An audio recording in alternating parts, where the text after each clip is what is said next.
Good morning and welcome to Broadband Breakfast Live Online for Wednesday, May 10th. We're actually recording this a day early, so we're cheating today. Normally we're live online every Wednesday at 12 noon Eastern Time, but today we're in New Orleans for a trade show, ConnectX, and really pleased that we have been hosted by Thomas Tyler, the Deputy Director of ConnectLA, Connect Louisiana, and he's assembled a great group of people so we can talk about the GUMBO project in Louisiana and other broadband-related aspects to the State Broadband Office and State Broadband effort here in Louisiana. Thomas, thanks so much. Yeah, I appreciate it, Drew. Thanks for having us all on, and we want to thank the Greater New Orleans Foundation for hosting us today in their fabulous facility.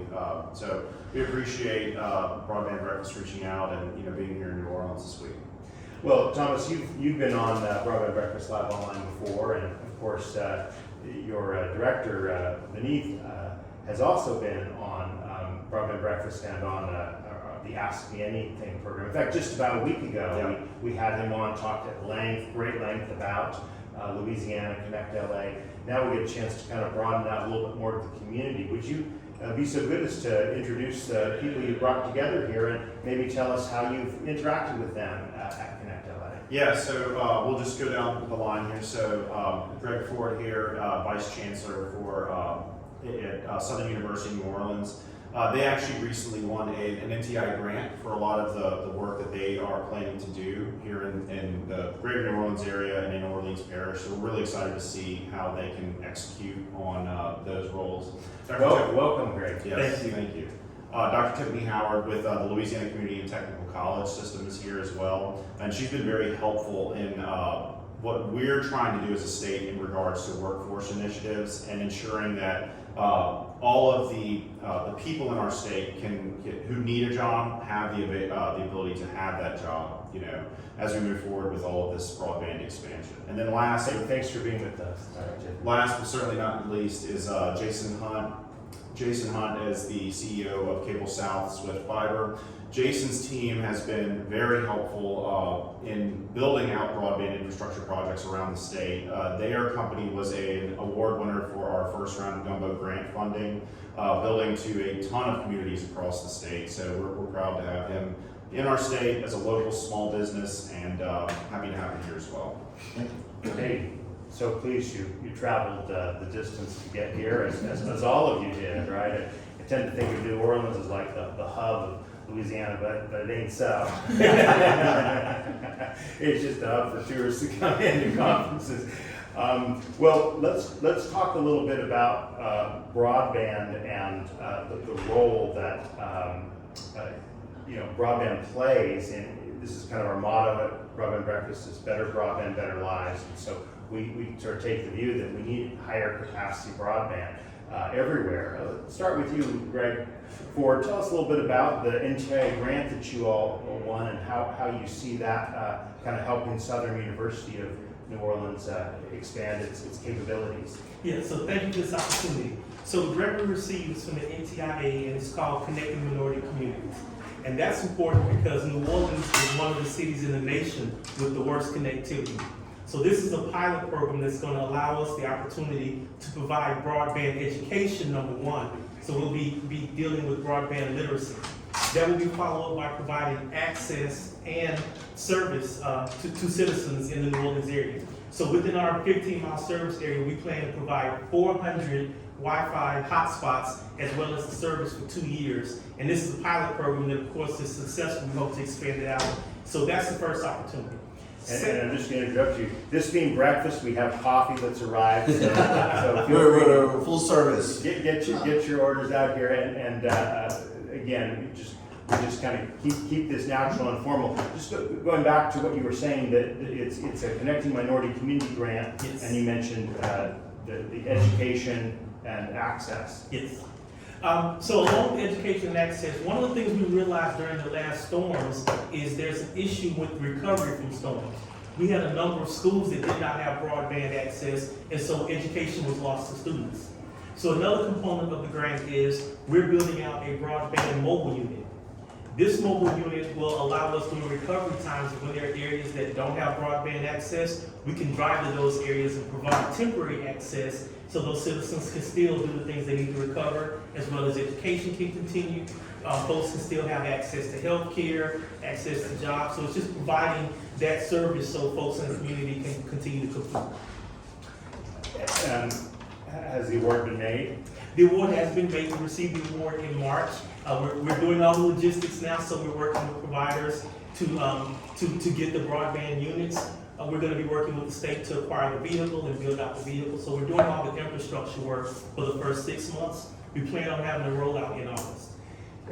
Since many of our listeners may not be familiar with Southern University of New Orleans, tell us just a little bit more about your college and its history and its future. Sure. So Southern University of New Orleans is part of the Southern University system, 4 systems on the Louisiana border regions. We're unique because we're the only HBCU system in the nation. So we have 5 institutions that are part of that make up the Southern system, with our flagship being out of Baton Rouge. So Southern University is a regional institution, and we see ourselves as an urban institution. And what that means is we're behind the social aspects, we're behind the education, that we help drive improvement in this community. So we focus our educational programs around the needs of the community. So our focuses are in social work with a big need for mental health, criminal justice. We recently launched a nursing program to address that disparity. And more recently, we're starting a cybersecurity program that will launch in the fall. So we try to build as the city builds. Yeah. The Connecting Minority Communities pilot program, obviously the historically black colleges and universities is the key kind of component of that. But does it extend to other institutions or entities besides HBCUs? Yes, it does. So it's for the entire community. So even in the Southern system, we received 3 of those grants. So our 2 Baton Rouge campuses, which include the flagship and the Law Center, also received NTIA grants. So the Southern system has now $9 million to address broadband in the Baton Rouge and in the New Orleans area. So it's looking primarily at minority communities, but it services a 15-mile radius around the institution. And because of the shape of New Orleans, it really covers all of New Orleans as far out to Kenner. Okay. And I don't know where Kenner is, but. So you keep going east, so you go Metairie and then West New Orleans. Okay. Oh, okay. So you have east, Airport. you have West Bank, and you have the west. The vast majority of the area is covered by local commissions. Looking at my tourist maps, Algiers is across the river. Right? Correct, that's the West Bank. Okay, that's on the. That's covered also. Okay, great. Well, thank you. Dr. Tiffany Howard, tell us a little bit about the separate university or educational system. It's called the Louisiana Community and Technical College System. Is that correct? It is. It's a mouthful, I know. So we are the Community and Technical College System for the state under Dr. Bonnie Sullivan. We have 12 colleges across the state. Literally, there is a technical and community college within a 25-mile radius of any parish in Louisiana, and that is by intentional design. We're a young system. We started in 1999. We've been thrusting forward in a very robust way for a very long time. So I know that you have you'd like to talk about workforce development. So let's talk about workforce development. But again, to talk just a bit more about the college, the community technical college system. That's 24 years old, very new school system. What's it like to have such a new school system, and how do you kind of reach out to your group of students? It's amazing. So when you think about career and technical education, which is the heart of what we do, we fit very nicely in any industry, particularly in the broadband industry. I think the key word amongst all of us is access, right? And so there's no better or greater level of access than our colleges. We have about 60 plus campuses amongst those 12 colleges. So example, you may know Baton Rouge Community College, BRCC, and they have about 8 campus locations within the Baton Rouge area. Here in New Orleans, our premier college here is Delgado, and they are, I believe, the oldest college in the state, so they are very, very significant. We do a lot. Of course, we do academic programs, and then we also do workforce development. And workforce development is closely aligned with industry, with economic development initiatives across the state, and that's how we become such great friends with Denise and Thomas for this initiative. So there's a lot of talk right now about workforce issues, Yes. right? And is that just owing to how much we're going to need trained people in fiber and other technical skills? It is, and before the broadband conversation, there were other conversations surrounding infrastructure. And we were already looking at what we were going to need to do to have our citizens take hold of those opportunities. Oftentimes when you have new developments, infrastructure coming into a state, there's a lot of outside work and the citizens don't get those opportunities. So we're very fortunate that we were given $10 million through the legislature to implement broadband programming. And just as luck would have it, a lot of the programs that are going to be significant to the broadband industry are things that we were already doing that are helping other initiatives. So things like heavy equipment operations, we were already doing those things for infrastructure, for levees, and for new developments. But that also plays into trenching and non-directional drilling. Things like linemen, of course, we were doing that for our co-ops, our partners such as CLECO and Entergy. And when you bring that into play with the broadband aspect, of course, you have to have linemen, aerial lifts, etc. So we took this opportunity to really make those programs expand. We only had those programs in a select few of our colleges. And I'm excited to say that amongst our 12 colleges, we actively have 10 colleges that are doing programs right now. We have colleges in northern Louisiana, of course, central Louisiana, and the southern region. And we have only 2 who are not geared up, only because the work has not begun to be developed yet. Right. Now you referenced $10 million from the Louisiana legislature, Yes. Is that right? So this is not federal funds related to the broadband deployment. This Correct. is from state funds. And what are they guiding you to do that you've now started to do with 10 of these 12 campuses? The guidance was very clear. It was to implement programming that would support the broadband industry. And so the alignment worked beautifully. Whenever we connected with Denise and Thomas, they were able to give us a list of the GUMBO grant awardees. We instantly deciphered that list by parish, and then we gave those that information to our colleges. And we said, reach out to these internet service providers.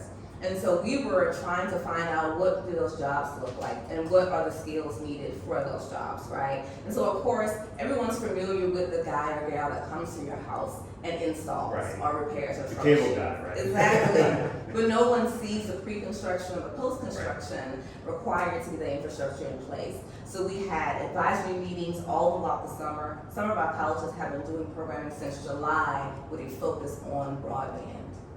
Well, it's kind of coincidental that we've sort of talked already about this pilot program, the Connecting Minority Communities, the workforce, and now Jason Hunt, we turn to a GUMBO winner, right?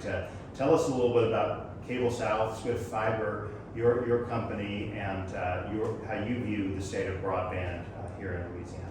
So Cable South was a legacy cable TV company that we purchased in 2020 for the purposes of using it as a vehicle to participate in the RDOF program. So the FCC RDOF program, you had to be one of 2 things to participate, either an electric utility provider or a broadband provider that had been in business and filing FCC forms for greater than 2 years. I had sold my previous broadband company to Unity Fiber in 2017. I've been in the business since the 90s. So we took that, bought that company for the purpose of rebuilding it as an all fiber company, because I knew of the benefits of all fiber from my previous years. And then we started the process of using both the RDOF program and then subsequent to the RDOF program in specific to the state of Louisiana, the GUMBO program, giving unserved municipalities broadband opportunities to bring fiber into these rural communities, and towns. So we've got, I don't remember the exact number of awards, somewhere 15 to 16 different awards, upwards of 20 to 30,000 passings in total of those awards. 3 of those projects are, physical construction is ongoing. We've actually been working with LCTS at my old company, and I try to hire and continue to hire because they do create a pipeline and have done a very good job of communicating that pipeline coming down the path, not just once the young men or women graduate, but like, hey, we're training them for this, do you have positions, right? So that's a very good relationship with them going back 10 years more. But specific to Louisiana and broadband, one of the big things as I was plotting this path of my next career and next company was we didn't have a broadband office really and truly in the state of Louisiana. And so worked with legislators and, poof, we have Beneath and Thomas and staff, and they do a phenomenal job of figuring out the hurdles, figuring out how they can help, but also incentivizing us to, what can we bring to the table to help solve the problem. Spend another minute or two on Swift Fiber. What's the size of the company right now? And interesting background that you brought it in specifically for this purpose. But where are you at right now and where you want to be? So we're about 74 employees last count. By the end of the year, we're showing to be right at about 100. Most of those within the state of Louisiana, because that's where most of our passings are.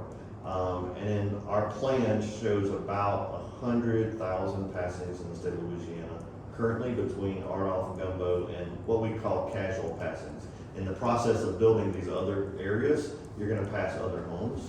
So in the state of Louisiana specific, we're about 100,000 passings from what we've already been awarded, and we just have to go complete the rest of. And how many customers have you got? Today we're about 8,500 customers on that. Okay. I'm going to turn to Thomas in a second and maybe get his reaction, how this kind of ties into what ConnectLA is doing. But one more quick question from your side of the table, Justin. What were the pluses and minuses of RDOF? What are the pluses and minuses of GUMBO? What do you see as kind of the pluses and minuses of the way BEAD is taking shape? We only have an hour, and I don't want to take it all up. RDOF, a lot of people like to throw rocks, and it's easy to throw rocks backwards, right? Monday morning, we all know what happened on Sunday that should have went differently, right? Well, in football, I think RDOF is a great program. It really put the foot on the gas of people starting to build in these rural areas, and not only from the ones for the RDOF winners, for those that were not RDOF winners, but yet they had territories that they wanted to protect. Right. So we're seeing those investments already. Like, hey, if I don't build it, someone else is going to come build it, maybe with subsidized dollars. So it's created a lot of opportunity there. The same thing is happening in the GUMBO program, right? So, the state had a certain amount of money. They've given or are committed to give away a certain part of that. I love the way the program is a post build program. So you've got to actually build it. You have to before pay for it and then get You got to pay for it to get rebate or reimbursement model. I think that's good governance and oversight of the capital. As a tax-paying citizen, I like that, right? It does cut down on the opportunity for abuse. But at the same time, with these programs, other committee, other areas where you have incumbents that we may be building near, it's caused them to wake up, all right, do I want to go overbuild my old, not reliable, not fast network, or I'm going to have a competitor on my doorstep who may say, oh, well, let me just extend over a little bit further and overbuild it there. So we're seeing that happen already. So when you see the GUMBO numbers of however many passings it helped, it's actually helping a whole lot more now because it's causing people to wake up and say, I've got to invest or I'm going to get overtaken, I'm going to get overbuilt, right? So those are great things. The negative of the programs is the people that got left out, right? It happens everywhere. Right. We don't have an unlimited budget. We definitely didn't in RDOF. We definitely don't in GUMBO, right? We're getting closer to a reasonable amount of money to solve the problem indeed, but there's still a lot of hurdles. And the state is opening, we're having constant conversations, workforce, digital literacy. Digital literacy is huge. I don't know that we've actually put a proper picture on what it's going to take once the opportunity exists for people to get on the internet.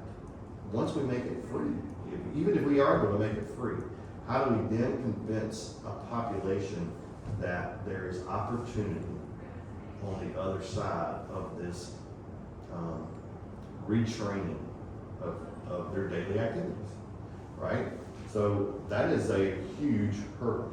I don't want to mistake that. That is probably the hardest hurdle. Right. It's like it's probably the hardest hurdle. It's to get people to start thinking differently and acting differently. with the tools. And you've done an excellent job of summarizing within a very short matter of time. Let's go back to you, Thomas. Tell us a little bit about, as we learned when we interviewed Beneath 10 days or so ago, I mean, the ConnectLA really has only been around for a very few number of years. What's your perspective on how you got going and how you include stakeholders like the ones we just heard from? Yeah, I mean, ever since we both came into this office and started this work, you know, I think that our main goal has been to move with a sense of urgency. You know, we go and we visit places. And was it 2019 or? So it was formally created in 2020-ish. Okay. The process kind of started in 2019. Yeah. Beneath came on early 2021, and I came on, he hired me, you know, a few months after that. But I think our main goal is that we have to move with this sense of urgency. I mean, when we go and visit with locations, when we visit locations throughout our state, and we've been to every single parish or county, when we talk to stakeholders, when we talk to the families who need this access, it empowers us to continue to move with that sense of urgency, that they needed this connectivity yesterday. I mean, in some instances, it's a life or death situation for people. And so I think that's what empowers our office to continue to push forward and to move as fast as we do. To say that, look, we don't want to wait to push out this connectivity to our residents. They needed it yesterday, and it's something that we think is paramount to what we do every day. So, do you have a broadband council within the state? So in 2019, a broadband commission was formed by our governor. They were stood up in 2019 before the pandemic, before the office was founded, and we continue to have meetings with them to give them guidance on and to give oversight on what our office is doing.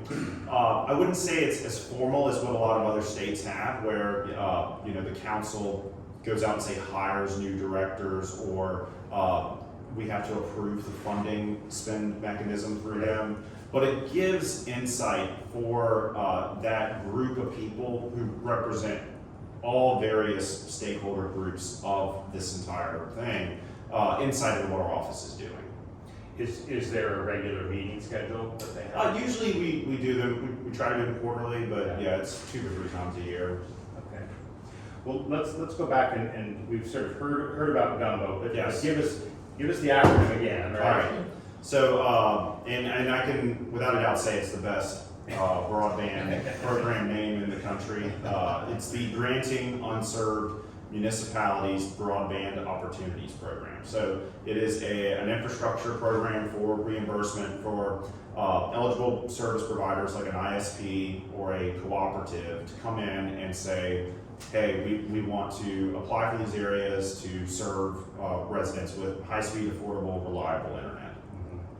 And it's how much was in the pot of money for GUMBO? So our GUMBO program was funded through American Rescue Plan funding, so capital projects funding.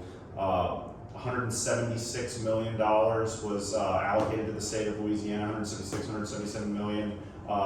We directed our governor to say, hey, look, let's put that all towards infrastructure spend. Let's go out and just start with the low-hanging fruit and make sure that we're connecting people. So that's what we did. We ran a grant program at the end of 2021 to collect applications. We received close to 200 different applications. We also received close to 200 different protests on those applications, which was not wasn't unexpected. I can tell you that. But around summer of 2022, we were able to award a bunch of different awards throughout the state. I think it hit around 50 different parishes or so, almost 80,000 locations total. And as of today, we've executed 77 different grant agreements with, I think, 14 or 15 different providers who are actually actively building. Some of the projects are done already, average build time of say 18 months. And so we're very happy about the progress that those projects have made. A key thing that we also think was important is that with the funding mechanism we had, a minimum match of 20% was required by providers. with the way we structured our scoring criteria and incentives for internet service providers to participate, we were actually able to more than double the average match to around 43%. So that was hugely helpful in making sure that we stretch those dollars as far as we can. And, being good stewards of the funding, we're all tax-paying citizens as well, and we want to see it go to the right place. We were able to turn that amount of funding that we received into about $300 million in total CapEx for the state. So, And is that all, that 176 turned into 300 million, has that all been awarded? so not all of the 176 has been awarded. We're still going through some protests and challenges relating to some of the projects. And we have to finish those before we understand the actual amount that's remaining. But it's probably in the 20 million-ish range, if not a little bit less of what would be remaining.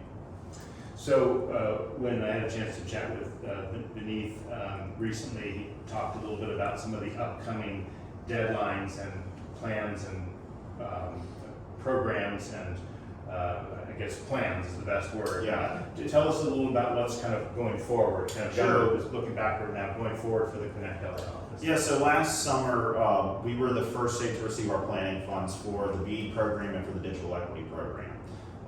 We were very proud about that. We worked hard. We worked with, our local stakeholders. We worked with internet service providers. We worked with our federal partners to make sure that that was a reality for us. Being the first to receive our planning funds, though, does make us the first to have our plans due. So, about an imminent release of our digital equity plan is coming soon. I'm not going to give an exact day, but it'll be very, very soon that we'll have that out. So we're very interested to get feedback, not only from residents in our state and stakeholders in our state, but also to see what others across the country think about the plan. It'll be the first thing that's publicly out there for people to provide comment on, so we're very interested in the public comment process for that. Moving forward, we have a busy summer, fall schedule with our BEAD plans, with our BEAD planning in progress right now. We have a very, very fast timeline that we're working with to make sure that we're executing on all cylinders and can continue to move with that sense of urgency. So, it's a fast timeline, but we're confident that if the pieces fall in the right places, that we can execute it accordingly. What's the perspective that you all have? How do you work with other stakeholders on things like the digital equity plan, the BEAD plan? So let's use digital equity as an example. And I don't know that this model is completely unfounded. I think a lot of states are doing this, but what we did was we relied on our Board of Regents to source staff and talent from our colleges throughout our state. So we worked with the Public Policy Center that's based at the University of Louisiana in Lafayette to really be the tip of the spear when it comes to crafting this digital equity program. So being as it may, they helped organize meetings in concert with our statewide planning commissions to host stakeholder engagement meetings across the state. Every different planning region had one to start, and then we started to dive deeper on specific stakeholder engagement meetings with targeted populations. So, we had a variety of different ones where we met with incarcerated individuals, nurses, all of these different types of groups of people to get their perspective on the challenges that they face surrounding digital equity, digital inclusion, and that type of thing. So, we've seen drafts of our plan. We're very happy working with that group on crafting this. And so I think it's a really exciting time, when this plan comes out, to start to get feedback from people and to understand if there's any challenges we didn't capture or if we need to add stuff to it. What's your take on the process that ConnectLA is working kind of going forward, Greg?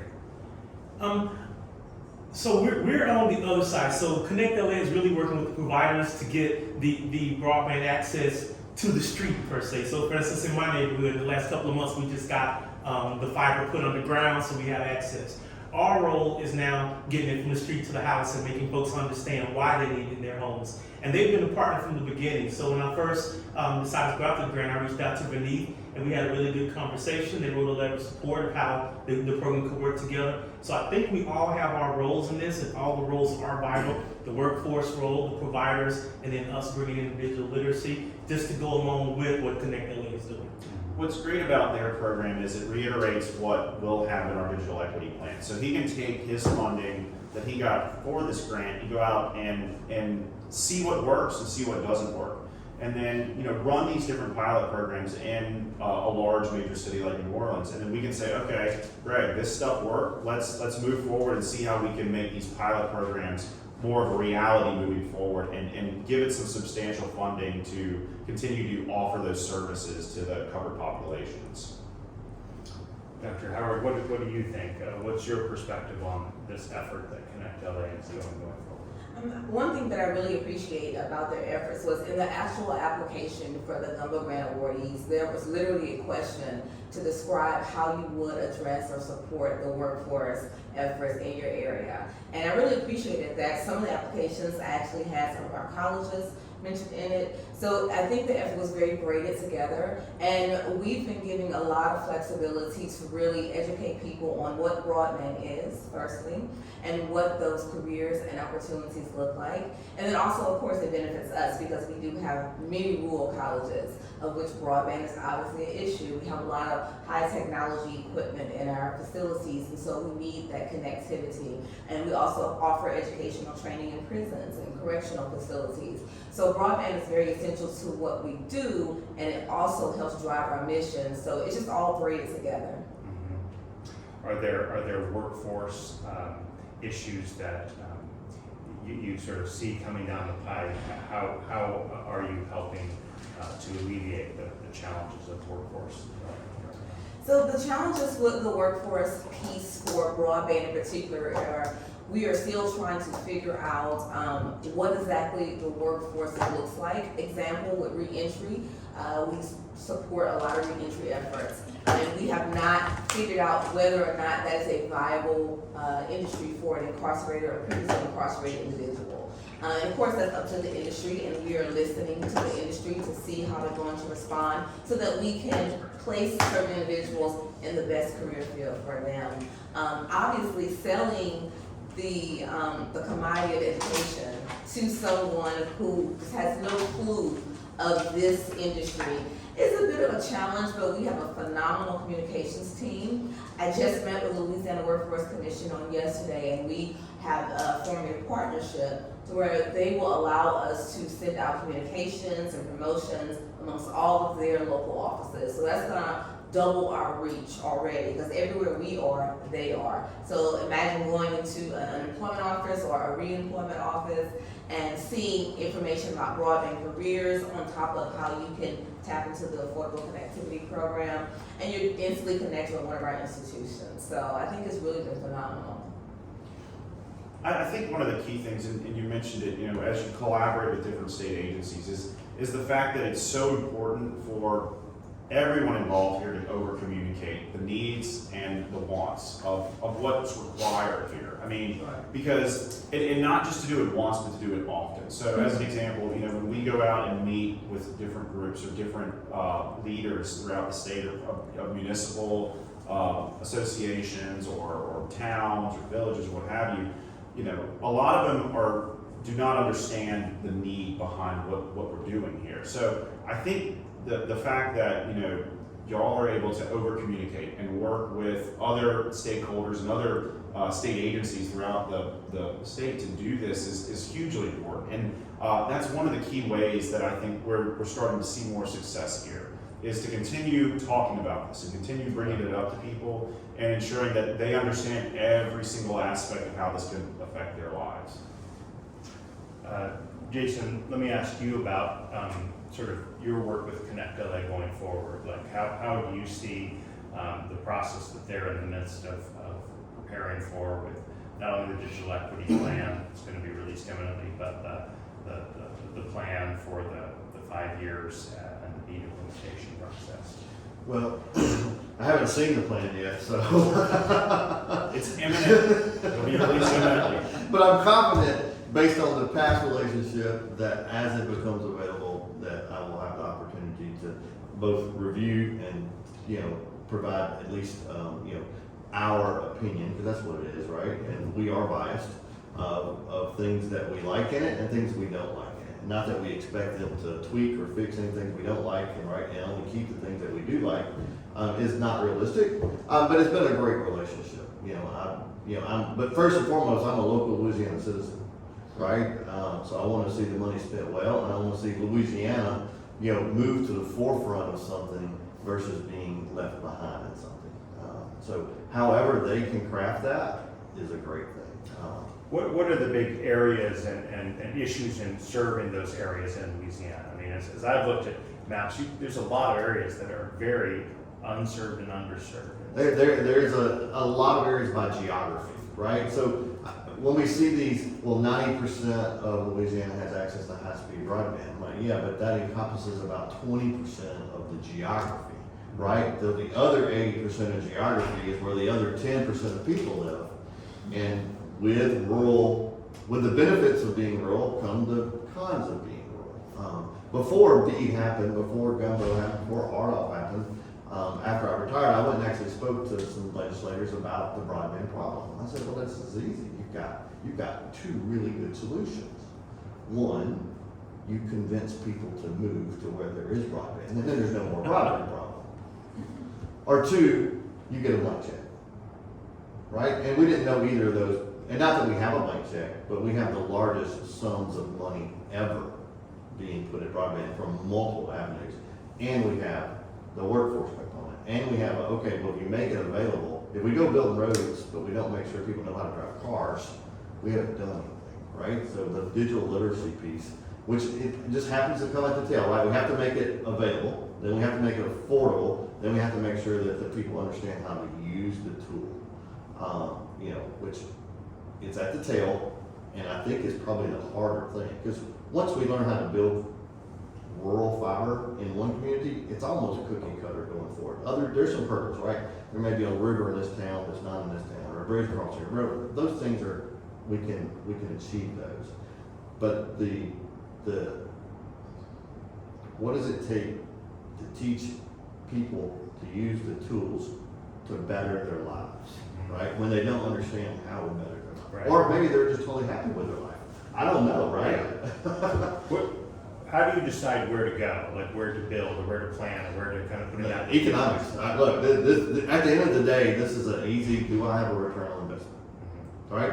And then up until we had subsidization, there's always been a gap in most areas. My last business, I built over 2,000 miles of fiber all over Louisiana. I was pretty much anywhere there was an interstate. You know what? There's a lot of areas in Louisiana there's not an interstate. Right? I was where there was population densities. I was where there were large enterprises, businesses, schools. TCS was a customer. The Board of Regents was a customer. The convention center you're going to was a customer.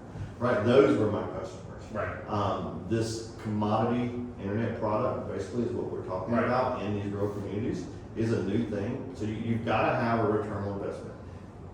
And with the way interest rates are now, that hurdle's getting bigger and bigger and bigger, right? So there are hurdles there, but that's not on them, that's on us. Well, okay, but I mean, this is kind of an issue for ConnectLA, right? I mean, so how are you looking and using the maps, right? We're waiting another month and change to get the NTIA's dollar sum that will go to Louisiana, right? But on June 30th is when we're expecting that number. But you're obviously starting to look at maps and I'm presuming you're looking at maps every day. Let's talk a little bit about the maps and the state of the maps and how they help you to get to this point where you go, well, yeah, I wouldn't have been able to build here, but with this subsidization, I can do it. How does that help you? How do you do that specifically? Well, look, so rooftop layer maps changed the game, right? When we really changed, now we still have mapping issues, and like I said, everybody's a great quarterback on Monday morning to talk about what happened on Sunday, right? So we still have mapping issues, but we are light years ahead of where we were 12 months ago. Light years. So that's great. The state of Louisiana has went even further, and they put together a map of not only RDOF, but also other programs that are been awarded in other areas. GUMBO's been awarded in areas, and hopefully soon enough we'll have a map that shows areas that are already served by the NTIA definition of served. And I mean, a lot of that, it stems from the FCC map, and everybody knows that it's not perfect. And I mean, look, in all honesty, is a map ever perfect? There's always things that need to be tweaked on a map. You go to Google Maps, there's stuff that's permanently closed. There's always things that need to be updated on the map. So we can't ever expect 100% compliance and a perfect map. But, the map that they had 6 months ago was completely different than what they're working on now. So I think as we move forward with this, it's about iterative change and having updated maps and understanding, where the need is. But from our perspective, it's like you move back to this sense of urgency. We can't wait 2 years for a map that's 5% better than it is today. It doesn't make any sense. So from our perspective, it's like, let's go with what we've got now and continue to say, okay, these are the areas in the state that we know are going to get funding through RDOF or GUMBO or whatever federal program.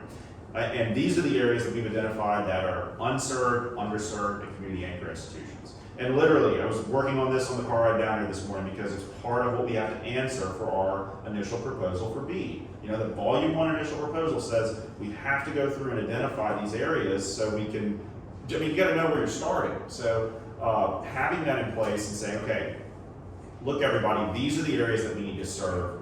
These are the locations, go out and let's get some funding out there to serve them. So I mean, it's an iterative process, but I think, it's going to get better every day, What is ConnectLA doing on top of the federal DDC broadband data collection now?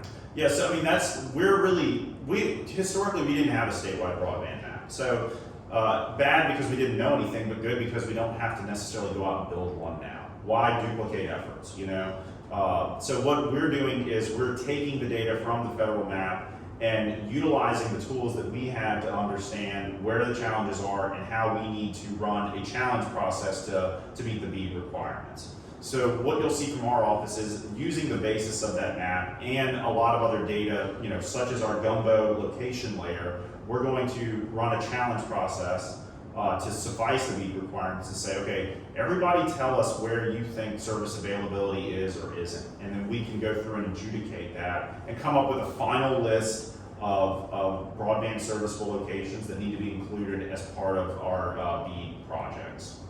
What about the issue of community anchor institutions? My understanding is the FCC's map did not include community anchor institutions. You mentioned that a couple times. What are you doing with that? So with the community anchor institutions, we're planning to use the definition that was provided out there, but we do have to go through a public feedback process. So what we're looking to do is capture any information from community anchor institutions on if they think they should be included, a potential community anchor institution, and their service availability, and letting people say, okay, hey office, you missed us, or we think that you should include X, Y, Z for this reason.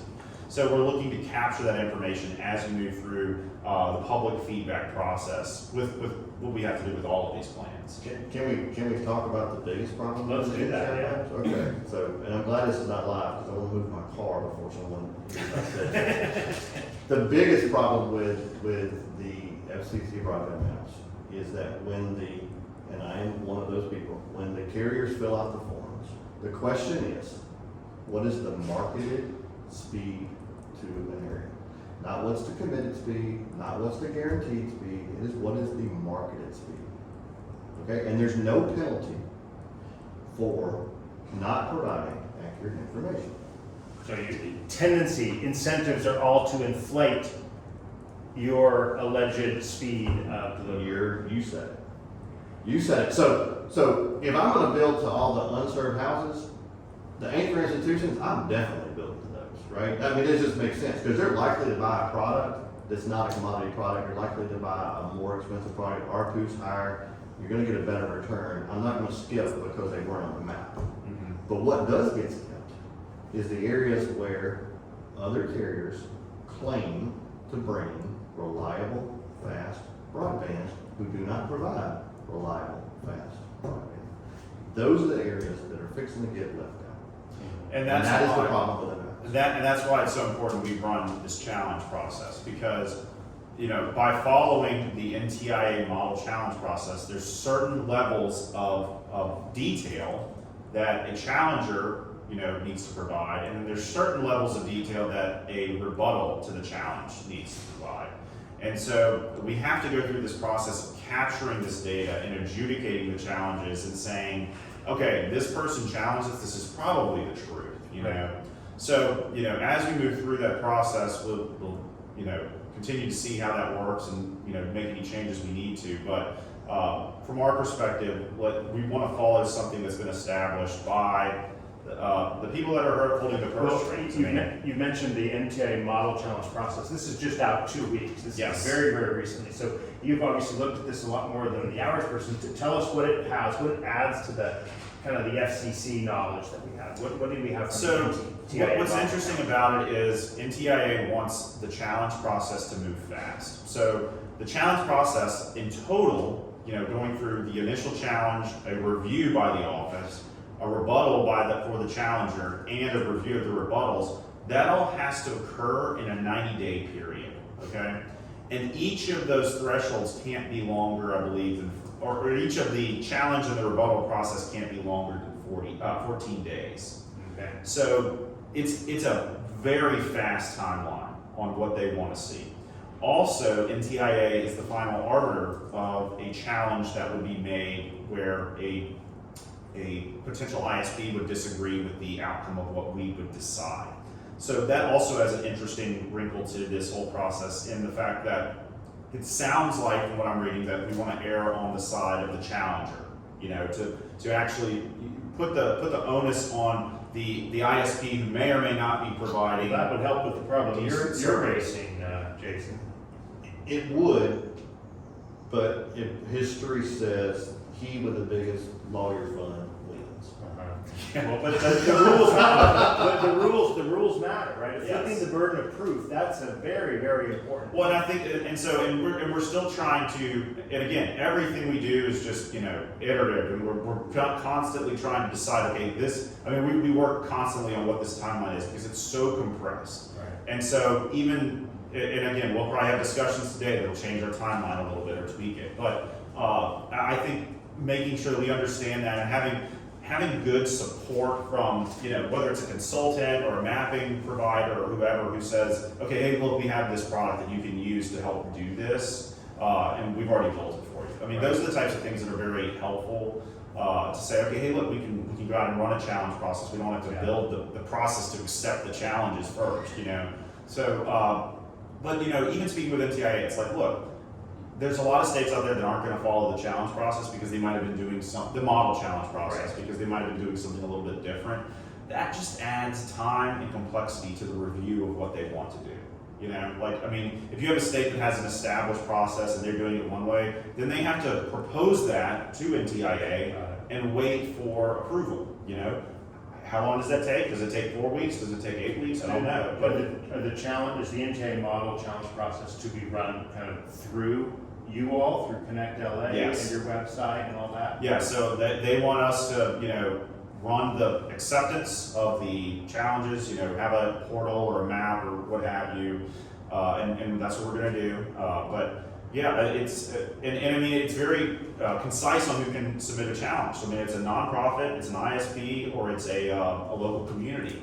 So that's what we're doing. So, you know, we can't, since we're the ones that are making the decisions on the challenges, we really can't say help a local person do that, you know. But if someone comes to us and says, hey, I want a challenge, we'll say, hey, look, we can't intake that for you, but you can meet with our planning commissions, or you can tell your local municipality to, or even, you know, if there's an ISP that's local that wants to accept those from, you know, the average resident, they can do that as well, because those are the three entities that we collect information from. So we don't want to put someone out in the cold and say, hey, you can't challenge, but we do want to say, well, we're the ones that have to adjudicate the challenges, so you need to talk to one of these three entities to get your name heard.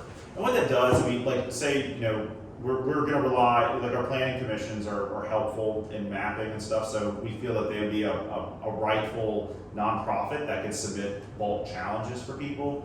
And what that does, if there's a neighborhood or there's people in a neighborhood that say, hey, mine's unserved, then the planning commission can say, okay, we've captured that already, or, well, these two in this 100-person subdivision say they're unserved, maybe the rest of them are unserved as well. And they can start to kind of do that research more so than, the bandwidth that a local municipality might have to do that.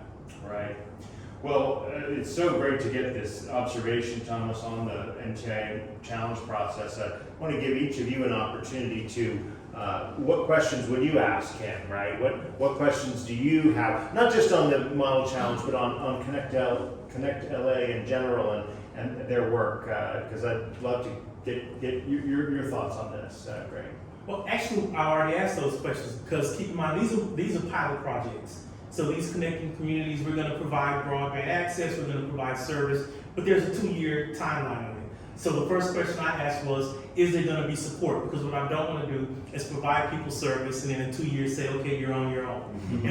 And so they've already committed that if our pilot project works the way that it should work, then they will support us in finding additional funds to continue that. They've also consulted with us on some of the things, and we'll stick with low-hanging fruit. So for instance, they talked about us going out and looking at small businesses in the area that may benefit from this broadband. So we're now going to deploy a couple students, now the finals over, we're going to hire a couple students. They're going to go and door knock to local businesses, provide them the access, and then we'll be able to get some early data and hopefully some early wins to support the pilot. Yep. That's great. Dr. Howard. I don't believe we have anything. We've been very satisfied with the partnership. We've been very satisfied with the work that they've been doing. It has really given us an opportunity to create more holistic employees, right? So before we were just creating perhaps a lineman, perhaps a fiber optic tech, that the support we've gotten from the legislature, the advisement and the information we've gotten from ConnectLA, we were able to build out pathways. And so we have a few programs so where you can get a fiber optic certification in splicing, become a lineman certification, and get a CDL. And now one person can drive the utility truck to the site, find the pole, troubleshoot, repair, and that's a holistic job. And that makes the person more employable. It makes the jobs quicker, more faster, especially in outage situations. So we're very pleased with everything that has been going on. Of course, we always like more money in the technical college system because we have such expensive programming, but other than that, we are extremely satisfied. Do you want to add anything, Jason, to what questions? I mean, you obviously have been interacting a lot as an awardee. Oh, yeah. No, I mean, no additional questions. I mean, like me and probably everybody around the country, we're waiting, since they're gonna have to be the first one with the D plan now, right? So there's more than just Louisiana interested in seeing what that is, Yes. right? So, and confident it's gonna be a good product, but also confident there's just gonna be things that we like and don't like that, look, there's good with being first and there's bad with being first, right?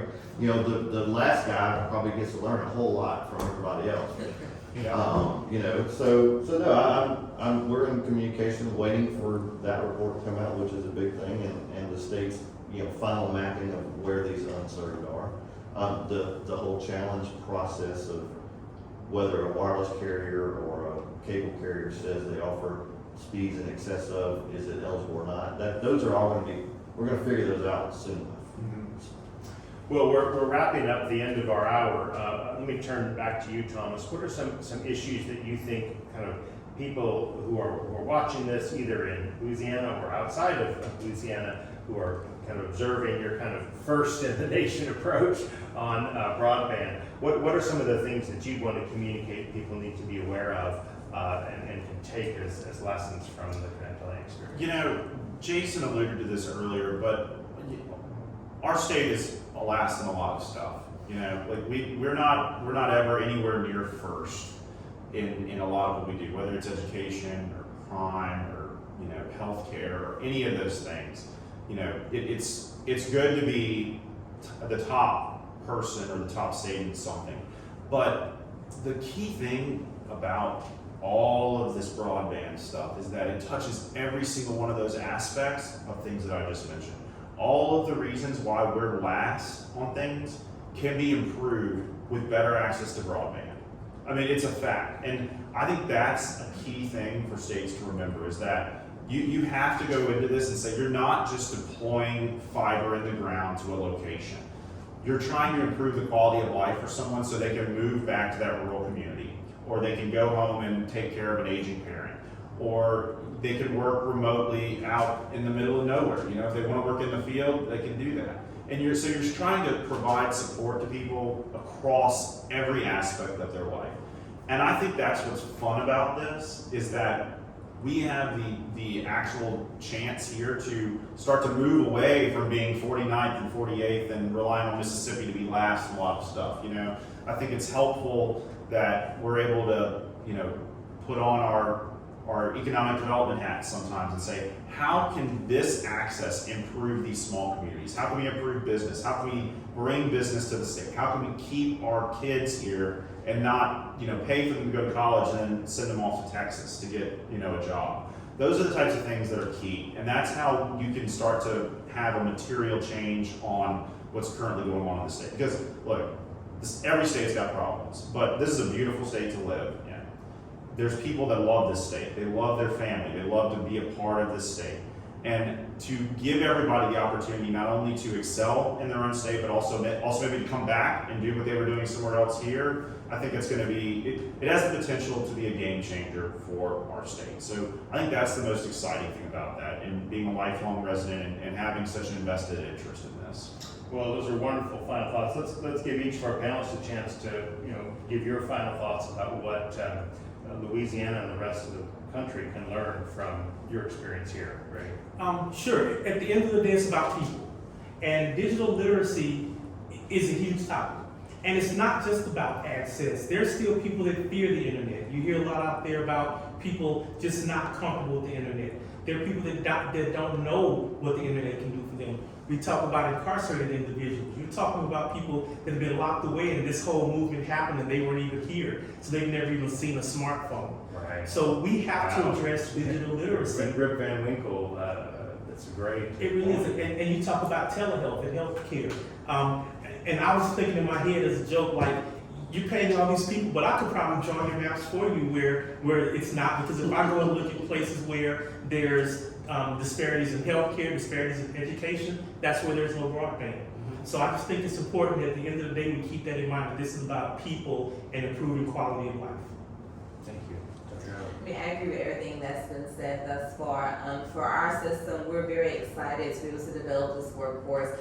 This was not a standard program across our colleges for obvious reasons. We only do what you can get a job in. That's that simple. Of course, it's more detailed and complex in terms of program design, but if you cannot find employment, it's not something that we invest in. And so whether it's dual enrollment, an adult learner, or someone currently working that wants to upskill, we're just excited that we're able to bring this new technology, these new partners to people in Louisiana so that we can, you know, invest in our own and build our own infrastructure.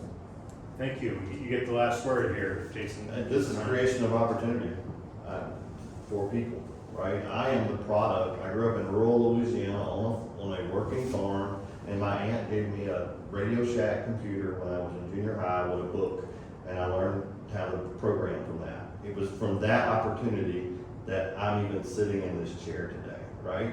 So that's the opportunity we're bringing, is to be able to change multi-generation families, but we have to figure out, and it's gonna take, because we can make access, we can make affordability, but my grandparents don't use the internet, and they don't think they need to use the internet, right? So how do we convince them that it's for their benefit of that opportunity? You know, and that is to me the biggest hurdle.